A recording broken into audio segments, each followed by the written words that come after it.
5000 Pakistani nationals identify किए गए हैं जो सिर्फ दिल्ली में रह रहे हैं। पूरे भारत में कितने पाकिस्तानी रह रहे हैं? पाकिस्तान के ऊपर इल्जाम लगाएं और फिर ये एक बड़ी कोऑर्डिनेटेड स्ट्राइक जो है, और पिछली जो स्ट्राइक थी उससे भी बड़ी स्ट्राइक जो है वो इंडिया ने इस मर्तबा लॉन्च करनी है। इसमें तो कोई दूसरी राय नहीं। ये सारी प्रक्रिया 14 नवंबर के लिए थी, जब मोदी जी, शाह जी, नड्डा जी, भाजपा का पूरा कार्यालय दीनदयाल उपाध्याय मार्ग पर उपस्थित भाजपा के नए कार्यालय पर होता, या तो बम ब्लास्ट से मारा जाता या वो राइसिन जहर से मारा जाता। पाकिस्तानी इंटेलिजेंस जो जराए हैं वो ये रिपोर्ट कर रहे हैं, जनरल आसिम मुनीर ने ऑर्डर किए हैं DGISI lieutenant general Asim Malik को कि वो मुंबई और दिल्ली के अंदर जो है वो अपने प्रॉक्सीज के जरिए हमले करवाएं। कि बांग्लादेश में इस वक्त ISI स्पॉन्सर्ड नेटवर्क्स बहुत ज्यादा सरगर्म है। जैश मोहम्मद और लश्कर तैयबा से ताल्लुक रखने वाले दहशतगर्द हैं, वो बांग्लादेश के रास्ते इंडिया में दाखिल हो रहे हैं। दुश्मन को इस वक्त सबसे बड़ी तकलीफ जो है वो पाकिस्तान के फील्ड मार्शल से है।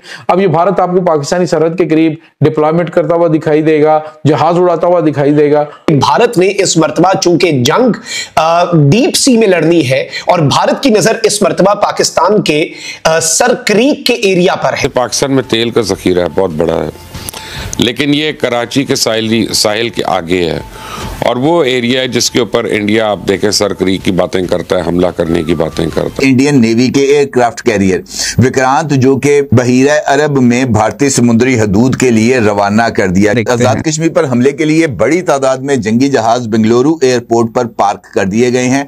इसका मतलब यह है कि इन जंगी जहाजों को वहां पर खड़ा ही इसलिए किया गया है कि जैसे ही ताली बजेगी जनाब गो हेड मिलेगा, ये जंगी तैयारे जो है वो हरकत में आ जाएंगे। इसके साथ साथ इंडियन नेवी के एयरक्राफ्ट कैरियर विक्रांत जो कि इंडियन नेवी की बहीरा अरब में मशकों के बाद वापस मुंबई चला गया था, उसको एक मरतबा फिर बहीरा अरब में भारतीय समुद्री हदूद के लिए रवाना कर दिया गया है। दूसरी जानिब पाकिस्तान की तरफ से भी 2 फ्रंट वॉर की जो तैयारियां हैं वो ना सिर्फ जारी हैं, बल्कि हैदराबाद फायरिंग रेंज के बाद टिल्ला फायरिंग रेंज को भी ऑपरेशनल कर दिया गया है और इसके ऊपर फ़ज़ाई हदूद को गैर मुअय्यना ऊंचाई तक हर तरह की एयर ट्रैफिक के लिए बंद करते हुए 19 नवंबर तक का नया नोटिम भी जारी कर दिया गया है, जबकि बलूचिस्तान में गवादर कोस्टल बेल्ट को 20 फरवरी तक हर तरह की आमदो रफ्त के लिए बंद कर दिया गया है और उसके ऊपर गुजरने वाली एयर ट्रैफिक को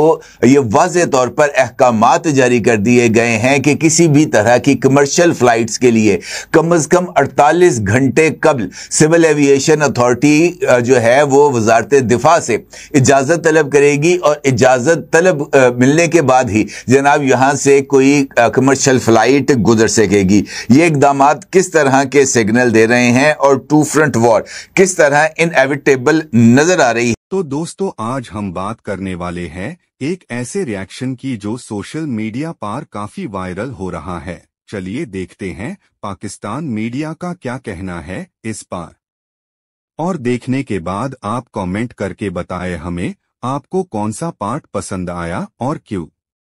आपसे हाथ जोड़कर निवेदन करता हूं, हमारे चैनल को सपोर्ट कीजिए।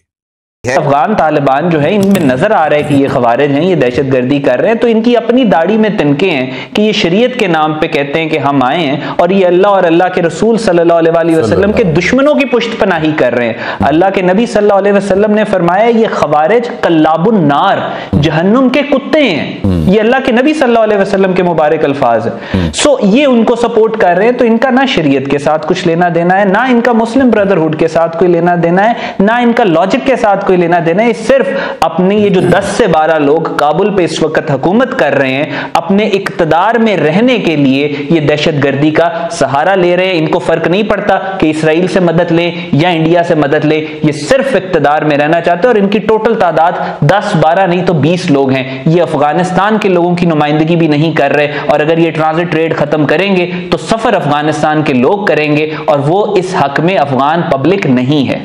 बिल्कुल ठीक। अहमद, मैं ये जानना चाह रहा हूँ कि ये एक तो तरीकाकार ये है ना जिसके जरिए पाकिस्तान में ये खारजियों की तश्कील आती है, मारे भी जाते हैं, फिर ये दहशतगर्दी भी करते हैं मुख्तलिफ इलाकों में। पाकिस्तान की LOC जो है, लाइन ऑफ कंट्रोल पाकिस्तान और इंडिया के दरमियान, उस पर इसराइल का बनाया गया Heron unmanned aerial vehicle UAV जो है वो नाज़रीन कराम श्रीनगर एयरबेस से उड़ता है और 14 घंटे तक इसराइल का जो ड्रोन है वो जासूसी करता है एलओसी के अक्रॉस, पाकिस्तान की चीजों का जायजा लेता है। और इंटरेस्टिंगली हुआ ये कि इन्होंने एक सिविलियन ट्रांसपॉन्डर डाटा जो है बेल 407 हेलीकॉप्टर का वो इन्होंने स्पूफिंग करके, मतलब आप डॉज करने के लिए, क्योंकि ये चीज ध्यान में रखिएगा कि कोई भी जो एरियल व्हीकल है, चाहे वो हेलीकॉप्टर है, चाहे वो फाइटर जेट है, चाहे वो सिविलियन एयरक्राफ्ट है, या चाहे वो कोई ड्रोन है बड़े लेवल का, तो वो फ्लाइट रडार पे आ जाता है। तो भारत ने इस सब के अंदर ये किया है कि भारत ने इसे स्पूफ किया, यानी इसका जो सारा जो कॉल साइन है, और इन्होंने कहा कि ये बेल 407 हेलीकॉप्टर है। इंटरेस्टिंगली ये हेलीकॉप्टर नाम नेहाद हेलीकॉप्टर, वरना नॉर्मली ये होता है कि कोई भी सिविलियन एयरक्राफ्ट क्या 14 घंटे तक फजा में रह सकता है, ये एक बहुत बड़ा सवाल है। लेकिन भारत ने इसकी स्पूफिंग ये की कि ये एक सिविलियन एयरक्राफ्ट है और ये एक हेलीकॉप्टर है जी।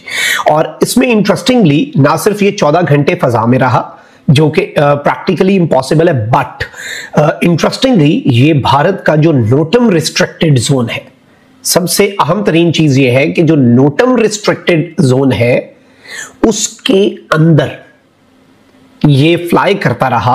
आप अंदाजा करें कि एक रिस्ट्रिक्टेड मिलिट्री स्पेस जो है वहां पर ये वारदात हो रही है, वहां पर ये कार्रवाई हो रही है। इससे पहले भी इन्होंने कराची के करीब ये इसी तरह से डॉज करते हैं। एक सिविलियन एयरक्राफ्ट अबू धाबी से उड़ा, नॉर्मल तरीके से कराची तक आया, कराची के करीब जब आया समुंदर पे फजा में जब था, तो उसमें अपना जो ISR इंटेलिजेंस सर्वेलेंस और रिकॉनेसेंस जासूसी वाले सारे इक्विपमेंट को ऑन कर दिया। यानी वो इसी तरीके से भारतीय खुफिया एजेंसी रॉ जो है वो सर्वेलेंस कर रही है। इससे पहले भी हमने इंटरनेशनल बॉर्डर जो पंजाब का उसके ऊपर एक इस तरह का अजीबोगरीब फ्लाइट पाथ देखा, जिसमें एक सिविलियन एयरक्राफ्ट जो है वो बॉर्डर के करीब अपनी परवाज कर रहा है। ये कोई फ्लाइट पाथ नहीं है, ये कहीं आने जाने का रास्ता नहीं है कि आप इसी तरह से जाएं, लेकिन वो बेसिकली उसके अंदर इन्होंने ये उसे डिस्गाइज करते हैं, ये उसके भेस में। नमस्कार दोस्तों, अगर आपको हमारे ताजा समाचार और रिएक्शंस पसंद आ रहे हैं तो तुरंत हमारे चैनल भारत तक लेटेस्ट को सब्सक्राइब कर लीजिए। हम रोज लाते हैं नए न्यूज, क्रिकेट अपडेट्स और